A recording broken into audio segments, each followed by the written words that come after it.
श्रील प्रभुपाद की जय, गुरु गौरांग की जय। तो कल के सत्र में हमने श्रवण किया था, श्रील प्रभुपाद जी अंग्रेजी की जो भाषा है उसको अपनी आवश्यकता के अनुसार अनुकूल बना लेते थे। जैसे प्रभुपाद जी समुद्र के तट पर भ्रमण कर रहे थे तो उन्होंने कुछ समुद्र की सतह पर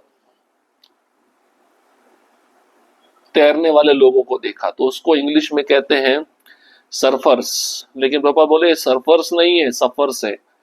सफर्स मतलब दुख भोगने वाले हैं। कभी कभी प्रभुपाद जी अमेरिका के राजनीति में जो डेमोक्रेटिक पार्टी होती थी उसको डीमन क्रेजी बोलते थे, राक्षसों से भरी हुई पागलों वाली पार्टी। इस प्रकार से प्रभुपाद जी अपने शब्दों का उपयोग अंग्रेजी भाषा में हास्यास्पद बना देते थे। और शुद्ध कीर्ति प्रभु को प्रभुपाद जी कहे मेरी उंगलियों की मालिश करो। कुछ समय के लिए शुद्ध कीर्ति प्रभु भी विचार करने लगे, उंगली का मालिश भी है, अंगूठे का मालिश भी है। अब हम आगे बढ़ेंगे। सरसों का तेल बहुत स्वादिष्ट है। 25 सितंबर 1974, इस्कॉन, कोलकाता, भारत। 1973 में कोलकाता में रहते हुए मुझे ज्ञात हुआ कि श्री प्रभुपाद बंगाली भोजन के बहुत शौकीन हैं। आश्चर्यजनक बात है कि मेरी व्यक्तिगत सेवा के समय कृष्ण कृपा श्री मूर्ति श्री प्रभुपाद ने बंगाली प्रसादम बहुत कम खाया था। यहाँ तक जब वह कोलकाता या मायापुर मंदिरों में रहते तो पश्चिमी भक्तों द्वारा पकाया हुआ प्रसादम ही पाते। यद्यपि बंगाली भोजन बहुत स्वादिष्ट होता परंतु उसमें प्रायः सरसों का तेल बहुत होता। श्रील प्रभुपाद समीक्षा करते ये भोजन मेरे लिए पचाना कठिन है। कलकत्ता मंदिर में एक दिन तमाल कृष्ण गोस्वामी श्रील प्रभुपाद के कमरे में आए तथा प्रणाम किया। अपने डेस्क के पीछे बैठे हुए श्रील प्रभुपाद हमेशा की तरह दीदीप्यमान लग रहे थे। तमाल कृष्ण महाराज ने पूछा, क्या आपने नहीं कहा था कि सरसों का तेल का प्रयोग शरीर के बाहर के लिए है तथा घी का प्रयोग शरीर के अंदर के लिए होना चाहिए? श्रील प्रभुपाद ने मुस्कुराते हुए कहा, हाँ। तमाल कृष्ण महाराज ने आगे कहा, तब इसका अर्थ है कि हमें अपने भोजन में सरसों के तेल का प्रयोग नहीं करना चाहिए। श्रील प्रभुपाद ने कहा, ठीक, यह सच है, परंतु सरसों का तेल बहुत स्वादिष्ट होता है। इससे सब्जियां बहुत अधिक स्वादिष्ट हो जाती हैं। इसलिए बंगाल में सभी लोग सरसों के तेल का प्रयोग करते हैं। ये बहुत रुचिकर होता है। जब श्रील प्रभुपाद बंगाल में रहते उनकी बहन कभी कभी मंदिर आती और उनके लिए भोजन पकाती। यह एक मिश्रित वरदान था। ये बात बहुतों द्वारा पता चली कि श्रील प्रभुपाद की बहन पिशीमा चोरी से सरसों का तेल अपनी साड़ी के नीचे छिपाकर मंदिर की रसोई में ले आती तथा अपने प्रिय भाई श्रील प्रभुपाद के लिए भोजन पकाने में प्रयोग करती। श्रील प्रभुपाद की तरह पिशीमा भी हमें उसी तरह सुनती जैसे श्रील प्रभुपाद तथा बाद में वही करती जो वह चाहती। जो वह पकाती श्रील प्रभुपाद खाते तथा बाद में शिकायत करते, उसके भोजन ने मुझे अस्वस्थ कर दिया है। परिहास करते हुए उन्होंने फिर कहा, मैं सोचता हूं कि वह मुझे मारने का प्रयास कर रही है। अब यहाँ पे प्रभुपाद जी एक बार कलकत्ता के मंदिर में थे और अधिकतर जब बाहर रहते थे तो उनको बंगाली प्रसादम कम मिलता था या ना के बराबर मिलता था। तो प्रभुपाद जी जब कलकत्ता के मंदिर में बैठे थे, तमाल कृष्ण महाराज आए, उनको प्रणाम किए और कहे, प्रभुपाद जी आपने कहा था एक लेक्चर में कि सरसों का तेल शरीर के बाहर इस्तेमाल करना चाहिए मालिश में, और घी जो होता है वो शरीर के अंदर इस्तेमाल करना चाहिए खाने में प्रसादम के दौरान। तो प्रभुपाद जी बोले, हाँ मैंने ऐसा बोला था। तो तमाल कृष्ण महाराज ने बोला, इसका मतलब ये है कि हमें अपने भोजन में सरसों का तेल का प्रयोग नहीं करना चाहिए। श्री प्रभुपाद बोले, हाँ बात तो सच है, लेकिन सरसों का तेल बहुत स्वादिष्ट होता है। अब सरसों के तेल में कोई सब्जी बनाई जाती है वो अधिक स्वादिष्ट हो जाती है। इसलिए बंगाल में बहुत से लोग सरसों के तेल का प्रयोग करते हैं और ये बहुत रुचिकर होता है, अच्छा होता है। अब प्रभुपाद जी कभी कभी जब कलकत्ता या बंगाल में रहते तो उनकी बहन कभी कभी मंदिर आती और भोजन बनाती, और ये बात बहुतों द्वारा पता चली कि प्रभुपाद की बहन साड़ी में चोरी छुपे सरसों का तेल का बोतल छिपा कर लाती और सरसों के तेल से प्रभुपाद जी के लिए भोजन बनाती, और प्रभुपाद जी उस भोजन को खाकर शिकायत करते कि ये भोजन मेरे को अस्वस्थ बना रहा है और मैं सोचता हूं कि मेरी बहन मुझे मारने का प्रयास कर रही है, हंसते हुए परिहास में। अब जैसे हम प्रभुपाद जी का सुनते, प्रभुपाद जी का वो भी सुनती, लेकिन करती अपने मन का, जो वो चाहती थी वही करती थी। कभी कभी मैं उन्हें माता पिता की तरह परामर्श देता, प्रभुपाद जब आप अपने कुकर में बना हुआ भोजन खाते हो तो बीमार नहीं होते, परंतु जब आपकी बहन पकाती है तो आप बीमार हो जाते हो। उन्होंने दृढ़ता से उत्तर दिया, हाँ तुम मुझे और कुछ मत दिया करो, मुझे वही खाना दो जो तुम पकाते हो। यदि मेरी बहन कुछ बनाती है तो यदि तुम्हें पसंद है तो तुम खा लिया करो, मैं नहीं खाना चाहता। मेरे निर्देशों के पालन करने के उनके निश्चय से मैं बहुत अनुप्राणित हो गया। यद्यपि जब खाने की बात आती उन्होंने अधिक समय तक किसी के निर्देशों को नहीं माना। उन्होंने हमेशा वही किया जो उन्हें अच्छा लगता था। एक बार उनका एक भक्त भतीजा जो बंगाली ब्रह्मचारी था, श्री प्रभुपाद को उनके जुहू फ्लैट में मिलने आया। वह बहुत अच्छा रसोइया था तथा उसने कड़वी सब्जी से सुख्ता बनाने के लिए कहा। मैंने उस युवक भक्त को देखा कि वह बड़ी कुशलता से लंबी लंबी सब्जी के टुकड़ों को तल रहा था, जिसमें कड़वे फूटे भी थे। जब उन्होंने खाना खा लिया, उसमें शेष एक बड़ा बर्तन कड़वे तथा तेल वाले सूप का था। श्री प्रभुपाद ने प्रत्येक टुकड़े का स्वाद लिया। उन्होंने टीका की, यह अत्यंत अद्भुत है, शुद्ध कीर्ति तुम्हें सीखना चाहिए, इसी तरह बनाओ, यह नंबर 1 का स्वादिष्ट है। जैसे उस दिन वह पकवान बना था, मैंने वैसा कभी नहीं बनाया। वह कुछ कुछ गीली सब्जी की नकल कर रहा था।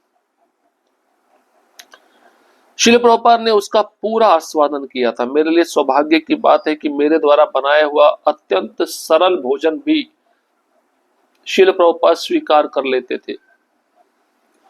मुझे यह सुनकर प्रसन्नता होती कि मेरे द्वारा पकाए गए भोजन को पाकर वह अस्वस्थ नहीं हुए। श्री प्रभुपाद, मैं आपकी सहानुभूति की गंभीरता से आश्चर्यचकित था। परिणामों की परवाह किए बिना आप निरंतर सबसे सेवा स्वीकार करते थे। ये बात मुझसे अधिक कोई भी अच्छी तरह नहीं जानता था। आपने कभी मेरा त्याग नहीं किया। मुझे ज्ञात है कि जब तक आपकी सेवा करने की मेरी निष्कपट कामना रहेगी, आप मुझसे कभी मुंह नहीं मोड़ेंगे। कृपया जो सुखता आपने खाया था, मुझे उसका तथा प्रेमामयी सेवा का स्वाद प्रदान कीजिए। अब शुद्ध कीर्ति वो कहते, कभी कभी मैं माता पिता की तरह प्रभुपाद जी को सलाह देता, प्रभुपाद आप जब कुकर में अपना भोजन बनाते हैं, उसको खाते तो आप बीमार नहीं पड़ते, लेकिन जब आपकी बहन भोजन पकाती है, आप उसको खाते तो आप बीमार पड़ जाते हैं। तब प्रभुपाद जी ने दृढ़ता से उत्तर दिया, हाँ तुम मुझे कुछ और मत दिया करो, जो तुम बनाते हो वही मुझे दो, उसी को मैं खाऊंगा। और यदि मेरी बहन कुछ बनाती है तो तुम्हें पसंद आता है तो तुम खा लिया करो, लेकिन मुझे मत दिया करो, मैं नहीं खाना चाहता उसके द्वारा बनाया हुआ भोजन। अब प्रभुपाद जी खाने की बात आती तो अधिक समय तक किसी के निर्देशों को नहीं मानते थे। एक बार उनका एक भक्त भतीजा जो ब्रह्मचारी था, बंगाली था, प्रभुपाद जी को मिलने के लिए जुहू मंदिर में आया। बहुत अच्छा रसोइया था। उसने कड़वी सब्जी से सूख्ता बनाने के लिए कहा।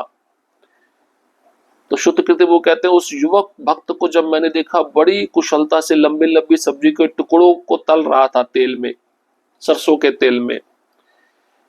और तब प्रभुपाद जी ने उस भोजन को ग्रहण किया तो प्रभुपाद जी ने बोला, ये अद्भुत भोजन है। शुद्ध कीर्ति वो तुम्हें भी सीखना चाहिए ऐसा भोजन, इसी तरह बनाया करो।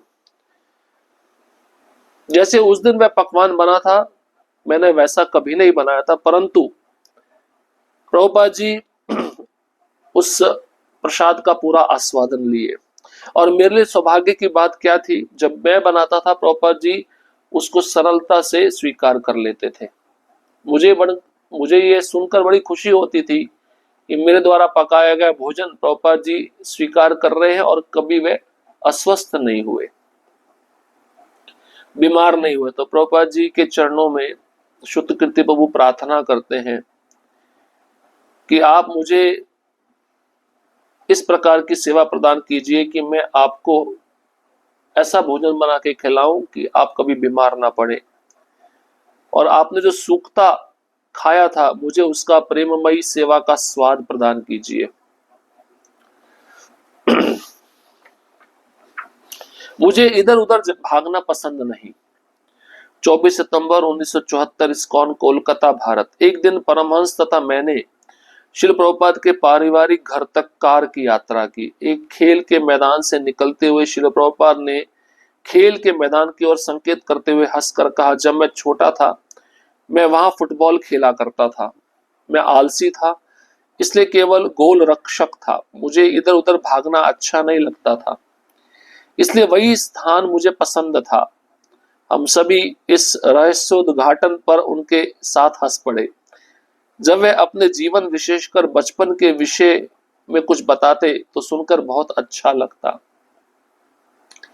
हम जानते थे कि वे आलसी नहीं थे और उनको इतने आत्मीय ढंग से अपने विषय में बोलते सुनकर हमें लगता कि हम कितने सौभाग्यशाली हैं। यद्यपि हम सब लगभग 20 वर्ष की आयु के होंगे, परंतु प्रातःकालीन सैर में कठिनाई से हम उनके साथ चल सकते थे। हम ये जानते थे कि वे कभी अपनी शक्ति का हास नहीं करते थे। वे जो कुछ भी करते वे पूर्णतया कृष्ण भावना अमृत में तथा परम भगवान की प्रसन्नता के लिए करते। ये बहुत अद्भुत घटना है, बहुत अच्छी लीला है, ज्यादातर भक्तों को पता नहीं। परमहंस नाम के भक्त हैं और शुद्ध कीर्ति प्रभु प्रभुपाद जी के साथ बैठकर उनके पारिवारिक घर तक यात्रा करने के लिए गए कार में। तो रास्ते में एक खेल का मैदान आया। प्रभुपाद जी ने उस खेल के मैदान को देखकर कहा, मैं बचपन में यहाँ खेला करता था फुटबॉल, जब मैं छोटा था और मैं आलसी था, इसलिए मैं गोल कीपर रहता था। तो गोल रक्षक एक जगह रहता है गोल को बचाने के लिए। मुझे इधर उधर भागना पसंद नहीं था, अच्छा नहीं लगता था, इसलिए वही स्थान मुझे पसंद था। तो उस स्थान को देखकर प्रभुपाद जी को अपने बचपन की यादें आ रही थी। जब ये बात उनके शिष्य सुने, बोले रहस्य की बात है। इसको सुनकर सभी शिष्य हंस पड़े। जब वे अपने बचपन के विषय में बताते तो सुनकर बहुत अच्छा लगता। शुद्ध कीर्ति प्रभु कहते, हम जानते हैं प्रभुपाद जी आप आलसी नहीं हैं, आप आत्मीय ढंग से इस विषय पर बोल रहे हैं। हमें सुनकर इतना अच्छा लग रहा है कि हम सोच रहे हैं हम कितने सौभाग्यशाली हैं। आप आलसी इसलिए नहीं है क्योंकि आप 70 वर्ष की आयु होकर हम 20 वर्ष की आयु में हैं, और जब हम प्रातः भ्रमण पे जाते हैं आपके साथ तो हमको सैर में बहुत कठिनाई होती है। आप जल्दी जल्दी आगे जाते हैं और हम पीछे रह जाते हैं। आपने कभी भी अपनी शक्ति का दुरुपयोग नहीं किया, आपने अपनी शक्ति का कभी हास नहीं किया। आप जो कुछ भी करते हैं वो कृष्ण की प्रसन्नता के लिए करते हैं। तो इस प्रकार से आप आलसी नहीं हैं, आप तो बहुत वेगवान हैं, आप बहुत एक्टिव हैं, आप बहुत क्रियाशील हैं। ऐसा प्रभुपाद जी के शिष्य प्रभुपाद जी को कह रहे हैं। हरे कृष्णा कृष्ण कृष्ण हरे हरे, हरे राम राम राम हरे हरे। श्रील प्रभुपाद की जय, गुरु गौरांग की जय।